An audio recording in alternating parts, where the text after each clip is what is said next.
Today is April 17th, 2020. Today the moon is entering into Pisces. April 17th, 2020, around 2:30 p.m. That's today. You've got the moon entering Pisces. So here's the moon. Here's the sign of Pisces.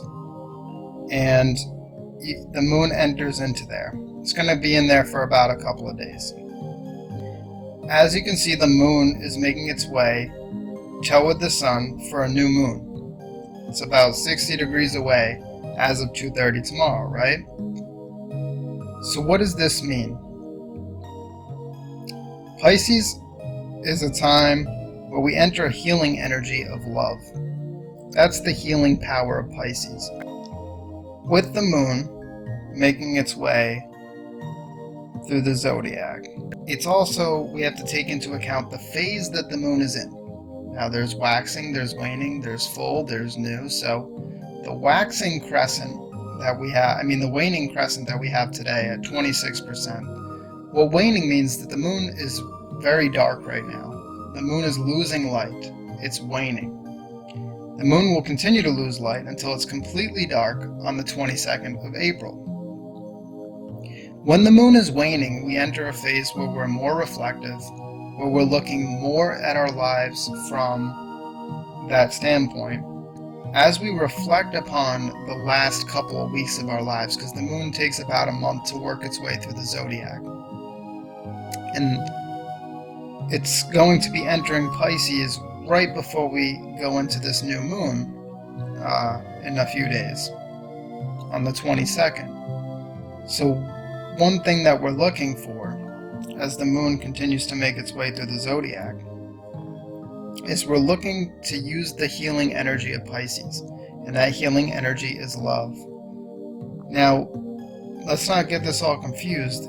You have to be smart about the type of healing. The love brings out a certain sense of compassion in us, and it's important that we have compassion for ourselves, and it's important that we have compassion for other people, that we understand and we listen to them at this time, but that we don't try to take away their pain.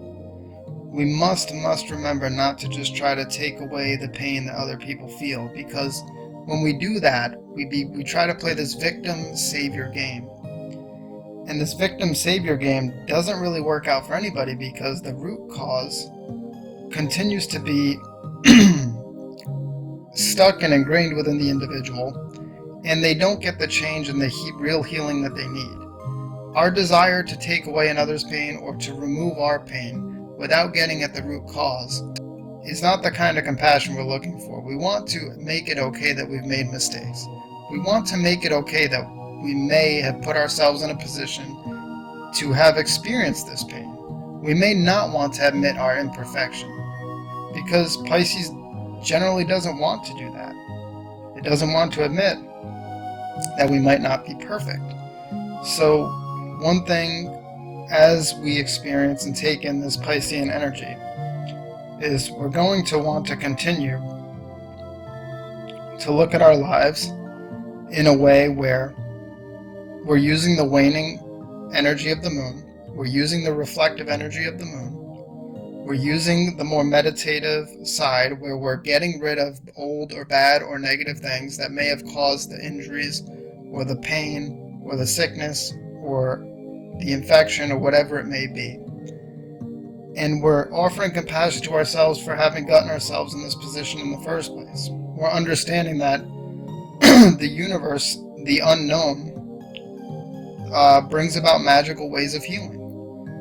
And that when we learn to love ourselves and when we learn to understand and listen to others without judging them, and we understand that they can have their own points of view, and we start to have that kind of compassion without trying to take on their pain or to offer up our pain to somebody else so that they can deal with, then we can begin to actually use this energy. Now, as the moon continues to approach the sun within this last 45-degree clip, so the second half of Pisces through the 30 degrees of Aries, that's 45 degrees, this is the time we're going to feel most alone, that we're going to feel most isolated, because This is that last little clip before the end of a cycle. This is the cycle, going into a new moon. And as we approach the end of that cycle, one thing that we have to keep in mind is that we will feel those types of feelings. It's okay to feel them. It's okay to assimilate them. It's okay to look into your emotions at this time. It's okay to have those conversations with your loved ones and just listen to them and hear them out. About anything. It could be about anything. This isn't just pertaining to a coronavirus or, to a relationship issue. This could be pertaining to any single area of a person's life where they just need you to hear them out, to make it okay that they may have messed up, and to help them realize that they can actually get to the root cause.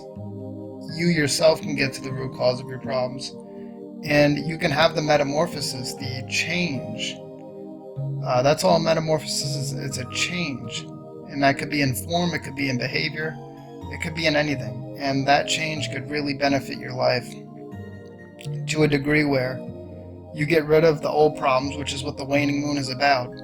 And then when the waxing moon comes around, you begin to build in new habits and plant new seeds so that you can reap later on when the moon is waning once again.